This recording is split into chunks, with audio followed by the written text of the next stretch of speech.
Hello मेरे दोस्तों, कुछ दिनों पहले ना मैं अमन से मिला और उसने मुझे दिखाया कि उसने ना एकदम लेटेस्ट वाला iPhone 16 Pro खरीदा है, जिसकी बड़ी स्क्रीन है, 3 कैमरा है, कैमरा का ना डेडिकेटेड बटन भी है, फोन बहुत स्मूथ है और इससे ना कितनी अच्छी फोटोज भी आती है। वो मुझे अपने फोटो की सारी डिटेल्स बता रहा था और बहुत खुश लग रहा था। फिर मैंने उससे पूछा कि भाई कितने का लिया, तब उसने मुझे बताया कि ये फोन उसे 1,50,000 रुपीज का पड़ा। ये बात सुनते ही मेरे होश इसीलिए उड़ गए क्योंकि अमन जो सिर्फ 25 इयर्स का है, वो एक अच्छी MNC में असिस्टेंट सॉफ्टवेयर इंजीनियर की पोस्ट पे तो है, जो महीने का लगभग 50,000 रुपीज कमाता है। यानी ये फोन उसके 3 महीने की फुल सैलरी की कीमत है। और जब मैंने उससे पूछा कि उसके पास इतने पैसे कैसे आए भाई, तब उसने बताया कि ये उसने ना नो कॉस्ट EMI पे लिया है, जहाँ वो महीने के बस 13,000 रुपीज पे कर रहा है, जो उसकी मंथली सैलरी का सिर्फ 25% है। वैसे नो कॉस्ट EMI में सिर्फ इंटरेस्ट डिस्काउंटेड होता है, बाकी सारी फीस आपको पे करनी पड़ती है। जैसे अमन का iPhone 1,50,000 रुपीज का था, जिसपे उसको नो कॉस्ट EMI के बेनिफिट से 21,013 रुपीज का डिस्काउंट तो मिल गया, बट 18% का GST और 1% प्रोसेसिंग फी तो उसे देनी ही पड़ेगी ना, जो कि एडिशनल 5,373 रुपीज का खर्चा है।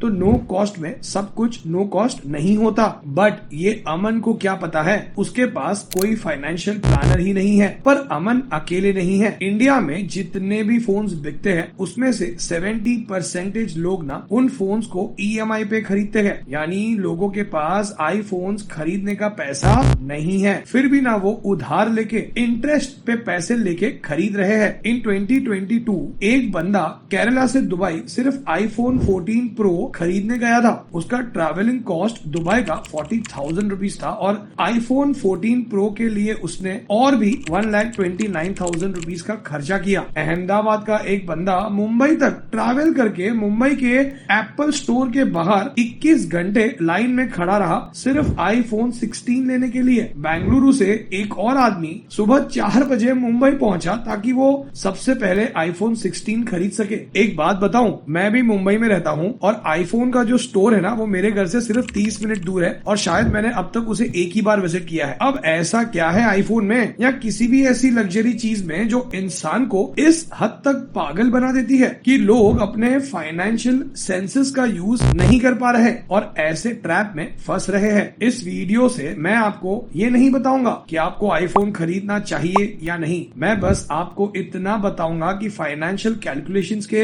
हिसाब से आप iPhones को अफोर्ड कर सकते हो या नहीं, इसके क्या कॉन्सिक्वेंसेस होते हैं और वो चीजें जो आपको कोई भी लग्जरी परचेज करते टाइम याद रखनी चाहिए। अगर आप पहली बार हमारे चैनल पर वीडियो देख रहे हैं तो एक छोटा सा इंट्रोडक्शन। मैं हूं Bhavin, certified financial planner and a personal finance coach. Personal financial planning पर ज्यादा जानकारी के लिए ना आप theartofwealthbuilding.com पर विजिट कर सकते हैं, स्क्रीन पर आए नंबर पर व्हाट्सएप कर सकते हैं या फिर इस वीडियो का ना डिस्क्रिप्शन बॉक्स भी चेक कर सकते हैं। So can you really afford N iPhone? अब बात करते हैं कि क्या अमन सच में iPhone अफोर्ड कर सकता है। ऐसे बहुत लोग हैं जो एक्साइटमेंट में iPhone या किसी और लग्जरी आइटम को खरीदने का डिसीजन ले लेते हैं बिना सोचे समझे कि इसका फाइनेंशियल इम्पैक्ट क्या होगा। इस डिसीजन को समझने के लिए एक सिंपल सा रूल है जो आपको ओवर स्पेंडिंग से बचा सकता है। इस रूल को कहते हैं 1-9-15 रूल। चलो देखते हैं अमन इस रूल के हिसाब से फिट होगा भी या नहीं। Number 1, phones cost should be less than 1 month of your salary. सबसे पहला रूल ये कहता है कि फोन की कॉस्ट आपके 1 महीने की सैलरी से ज्यादा की नहीं होनी चाहिए। मतलब अगर आप 50,000 रुपीज महीने का कमा रहे हो तो आपका फोन भी 50,000 रुपीज के अंदर का ही होना चाहिए। अब अमन को ही देख लो, उसने iPhone 16 Pro खरीदा जो उसे 1.5 लाख रुपीस का पड़ा, जो कि उसकी 3 महीने की पूरी सैलरी है।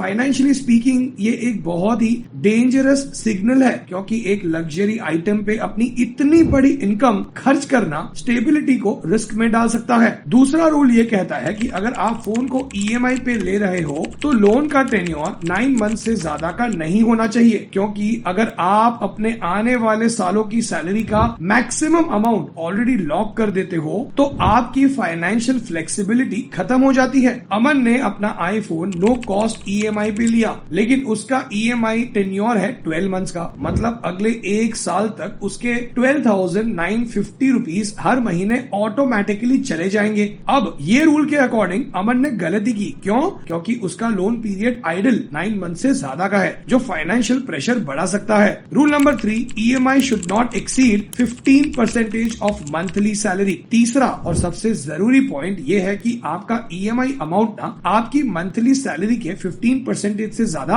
का नहीं होना चाहिए। अगर आप 50,000 रुपीज कमा रहे हो तो आइडल ईएमआई 7,500 रुपीज से ज्यादा की नहीं होनी चाहिए। अब अमन का केस लेते हैं। उसका ईएमआई है 12,950, जो उसकी मंथली सैलरी का 25% है। ये 15% के आइडल लिमिट से काफी ज्यादा का है, यानी हर महीने 1 क्वार्टर ऑफ हिज इनकम सिर्फ आईफोन खरीदने में जा रहा है। बाकी खर्चे जैसे रेंट, ग्रोसरीज और सेविंग्स मैनेज करना मुश्किल हो सकता है उसके लिए। इस सिचुएशन में अमन अपने अदर फाइनेंशियल रिस्पॉन्सिबिलिटीज को रिस्क में डाल रहा है। Total EMI should be less than 33% of monthly salary. और अगर आपके पास दूसरे लोन्स भी है जैसे कि कार लोन, घर का लोन, पर्सनल लोन, तब तो भाई साहब आपके सभी ईएमआई का टोटल आपकी सैलरी के 33% से ज्यादा का नहीं होना चाहिए। इस रूल को फॉलो करना बहुत बहुत जरूरी है, ताकि आपकी सैलरी का एक रीजनेबल पोर्शन ना आप सेविंग्स और खर्चे के लिए बचा सके। अगर अमन के पास और कोई लोन होता तो उसके टोटल ईएमआई का बर्डन और बढ़ जाता और ये उसके फाइनेंशियल हेल्थ के लिए और भी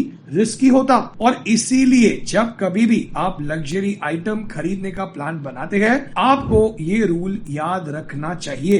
फोन की कॉस्ट आपकी 1 महीने की सैलरी के अंदर हो, ईएमआई का टेन्योर 9 मंथ से कम हो और ईएमआई आपकी सैलरी के 15% से ज्यादा ना हो। ये फॉलो करोगे तो आप फाइनेंशियल स्टेबिलिटी के साथ ऐसे खर्चे मैनेज कर पाओगे। Let's understand opportunity cost. अब बात करते हैं एक और important financial concept, opportunity cost. अक्सर जब ना हम कोई एक्सपेंसिव परचेज करते हैं तो बस उस चीज की प्राइस टैग देखते हैं, लेकिन हम ये नहीं सोचते कि जो पैसा हम उस चीज पे लगा रहे हैं, अगर वो कहीं और इन्वेस्ट करते तो कितना बढ़ सकता था। अमन का एग्जाम्पल फिर से लेते हैं। वो हर महीने 12,950 रुपीज की ईएमआई दे रहा है अपने आईफोन के लिए। अब सोचो, अगर उसने ये पैसा ईएमआई देने की बजाय म्यूचुअल फंड्स के एसआईपी में इन्वेस्ट किया होता तो उसका पैसा कितना ग्रो करता। 12,950 वो एक म्यूचुअल फंड में डालता हर महीने, जो उसे 10% का एनुअल रिटर्न भी देता। 1 साल के बाद उसका टोटल इन्वेस्टमेंट अमाउंट बनता